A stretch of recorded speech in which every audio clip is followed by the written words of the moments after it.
Hello everyone, welcome to our new vlog. আমি মান্তু from নটনৃত্য family. দেখো, আজ তোমাদেরকে নিয়ে চলে যাব রাজস্থানে। যথারীতি তোমরা দেখে বুঝতেই পারছো, সায়ন্ত রাজস্থানে থাকে।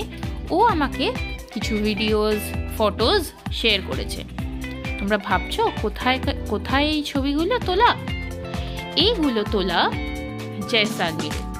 সেদিন মানে 1 জানুয়ারি ওরা চলে গিয়েছিল জয়সালমীর। যোধপুর থেকে জয়সালমীর 4-5 ঘন্টার রাস্তা। ওখান থেকে ও কিছু ভিডিওস আর ফটোজ যা আমাকে শেয়ার করেছে, সেগুলো কি তোমাদের সাথে না শেয়ার করে আর থাকতে পারি? তাই ভাবলাম করেই ফেলি একটা ভ্লগ। ওরা গিয়েছিল মহারাজা প্যালেস, ওখান থেকে শাম বলে একটি জায়গা, তনদ মাতার মন্দির, বাংলাদেশ নট বাংলাদেশ, পাকিস্তান আর ইন্ডিয়ার বর্ডার, আর ছিল ওদের ডেজার্ট সাফারি। চলো শুরু হয়ে গেল ওদের যাত্রা। তোমাদেরকে দেখাচ্ছি জয়সালমীর 3 কিলোমিটার, যেটা আমি দেখতে পাচ্ছি। জায়গা তো খুবই সুন্দর। আর দূরে কি দেখতে পাচ্ছ? পুরো শহরটা। সত্যজিৎ রায়ের সোনার কেল্লা সিনেমাটা সবাই তোমরা নিশ্চয়ই দেখেছো। সেখানেই কিন্তু ছিল জয়সালমীরের কথা। শুধু কথা কেন, সত্যজিৎ রায় যে সুন্দর সিনেমাটা বানিয়ে গেছিলেন, সেখানে কিন্তু পুরো ফেলুদা গিয়ে মিস্ট্রি সলভ করছে কিভাবে কি, সবটা এখানেই কিন্তু দেখানো হয়েছিল। খুব সুন্দর জায়গা, একটা হিস্টোরিক্যাল প্লেস। আর এই হলো যাকে বলা হয় সোনার কেল্লা। এখনো যদিও শুটিং হয়, জানি না তোমরা দেখেছো কিনা। আমার মনে হয় ব্যোমকেশের, যেটা হইচই সিরিজের, সেখানে দুর্গ রহস্য বলেও একটা গল্প আছে, সেখানে বোধহয় এই ফোর্টগুলোই দেখানো হচ্ছিল। কি জানি, অনেকটা এরকমই দেখতে। এই যে লোকাল পিপলদের ভিড়, আর এমনিতে তো প্রচুর টুরিস্ট, কারণ এখন রাজস্থান ঘোরারই সময়। আর এই যে বাইরের এই দৃশ্য তোমাদের সাথে শেয়ার না করে কি আর থাকা যায়? এই যে ওখানকার ফোক সং, এই জায়গাটার সাথে এই ফোক সং এত সুন্দরভাবে এনহ্যান্স করছে, খুব সুন্দর। সব কিছু সেই সোনার কেল্লার কথা কিন্তু মনে করিয়ে দিচ্ছে। যদিও উঁচুতে অনেকটাই উঠতে হয়। আর এই যে বাইরে সুন্দর মার্কেটও আছে, সুন্দর ফোর্ট, ভিতরে কিন্তু দারুণ দেখার দৃশ্য। চলো তাহলে ভিতরে যাওয়া যাক। আর এই যে তোমাদেরকে দেখাচ্ছি বাইরের এই মার্কেটের লোকাল পিপলদের তৈরি করা জিনিস, মানে যেটা হ্যান্ডক্রাফট বলতেই পারো, খুব সুন্দর। রাজস্থানী কাজ কে না পছন্দ করে। বাই দ্য ওয়ে, মেইন জিনিস, চলো তাহলে। এই যে মহারাজা প্যালেসের ভিতর সিঁড়ি দিয়ে উঠছে, ভিতরে কিন্তু সমস্ত জিনিস সুন্দর করে রাখা আছে। দেখো, ভিড় তো খুবই ছিল। ভিতরে গেলে আমরা দেখতে পাবো এই ছোট ছোট কিভাবে আগেকার দিনের রাজা রানীরা এই ফোর্টের ভেতরে থাকতো, আর এই সরু সরু সিঁড়ি দিয়ে ওপর নিচ করতো। সবটাই যেন ভুলভুলিয়া। গেলে চোখ কিন্তু সত্যিই ধাঁধিয়ে যাবে। আর এই যে পাথরের অনবদ্য কাজ, সেটাকে কি আর চোখ এড়াতে পারে? আস্তে আস্তে আমরা কিন্তু অনেকটা ভিতরে চলে এসেছি উঠতে উঠতে। দেখে নিশ্চয়ই তোমরা বুঝতে পারছো। আর দেখো বাইরেটা কিরকম লাগে ওপরে উঠে। দেখেছো কত ভিড় ছিল মানুষের। চলো তাহলে এবার আরো কিছু এক্সপ্লোর করা যাক। ভেতরে সুন্দর কিন্তু মিউজিয়াম করে রাখা আছে। আগেকার দিনের জিনিস, তারা কি ব্যবহার করতো, তারা কি পড়তো, সবই কিন্তু খুব সুন্দর। আর দেখো, এই যে দেখো গাইড দাদা, নিশ্চয়ই ওখানে এরকম গাইড রেন্টে নিয়ে নাও আর সাথে করে নিয়ে যাও, তারা পুরো হিস্ট্রিটা কিন্তু বলে দেবে। জায়গাগুলোর মধ্যে না জানি কত হিস্ট্রি লুকিয়ে আছে, কত নাম না জানা গল্প। আর ওখানকার এই রয়্যাল অ্যান্ড রিচ ব্যাপার, এটাই কিন্তু মূল আকর্ষণ।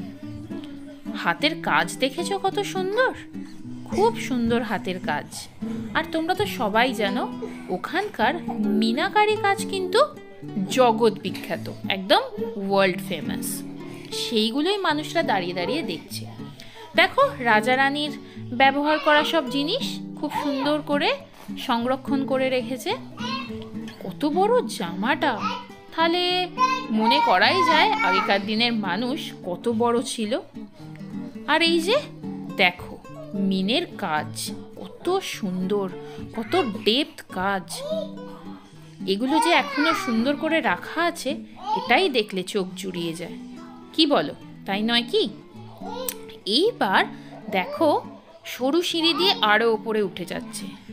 আই থিঙ্ক এটা উপর, একদম তাই, চলে গেছে একদম উপরে। খুব সুন্দর লাগছে এই শহরটাকে। যদিও ওয়েদার একদম ক্লিন অ্যান্ড ক্লিয়ার, ঠান্ডা যদিও খুব, এটা আমি সায়নের থেকে জানছিলাম। ওখানে রাত্রেবেলাতে 5 ডিগ্রি নামছে, খুবই ঠান্ডা। এরপর ওরা প্যালেস থেকে চলে গিয়েছিল শাম বলে একটা জায়গায়। সেখানে নাকি সব মানে কি বলবো অ্যাডভেঞ্চারাস জিনিস হয়ে থাকে। সেখানে মানে জিপে করে যায়, সাথে ওখানে আর কি প্যারাগ্লাইডিং হয়, অনেক কিছু হয়।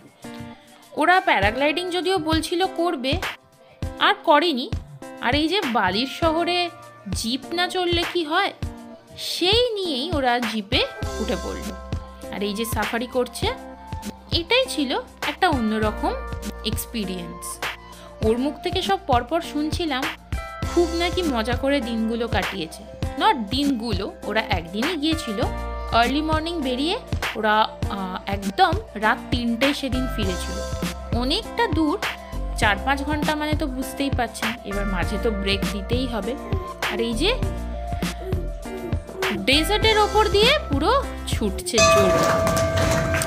এরপর ওরা চলে গেছিল এই যে দেখছো তনদ মাতার মন্দির। এটা নাকি ইন্ডিয়া পাকিস্তান বর্ডারের একদম পাশে। শুনলে খুব সুন্দর করে কিন্তু ওখানে মঙ্গল আরতি চলছিল, ওরা খুব সুন্দর সময়তেই গিয়েছিল। এটা নাকি একদম আর্মি বেস ক্যাম্পের ওখানে। এইবার ওরা চলে গিয়েছিল এই ইন্ডিয়া পাকিস্তান বর্ডারের একদম সামনে। এখানে নাকি বর্ডারে শুটিং হয়েছিল। আর তোমাদের একটা ইম্পর্ট্যান্ট ইনফরমেশন দিই, এই তনদ মাতার মন্দিরটা যেটা দেখলে এটা তো একদম বর্ডারের পাশেই। এখানে 1965-এ যখন ইন্ডিয়া পাকিস্তান ওয়ার হয়েছিল, তখন পাকিস্তানের আর্মিরা 3000 বোম ফেলেছিল। যেটা লোকের মুখে শোনা যায় ইদার ওই বোমগুলো ঠিকঠাক টার্গেট করাই হয়নি, আর নয়তো ঠিকঠাকভাবে ফাটেইনি, মানে যাকে বলে বোম এক্সপ্লোডই হয়নি। এরপর ওরা চলে গিয়েছিল রাজস্থানের মেন আকর্ষণ রেগিস্থান। শুধু ধুধু করছে মরুভূমি, আর এই যে মরুভূমির জাহাজ যাকে বলে উট, ক্যামেল। এই সাফারিটা না করলে কি আর হয়? খুব সুন্দর সাফারি করেছিল নাকি, বাট অনেক উঁচু। দেখো কত মজা করছে।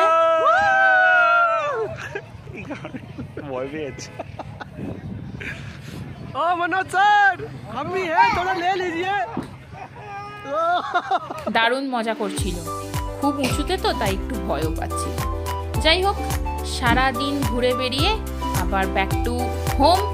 নেক্সট ডে যদিও একটু রেস্ট নিয়ে ও সেকেন্ড হাফে অফিস গিয়েছিল। এটাই তোমাদের শেয়ার করলাম। সবাই ভালো থেকো।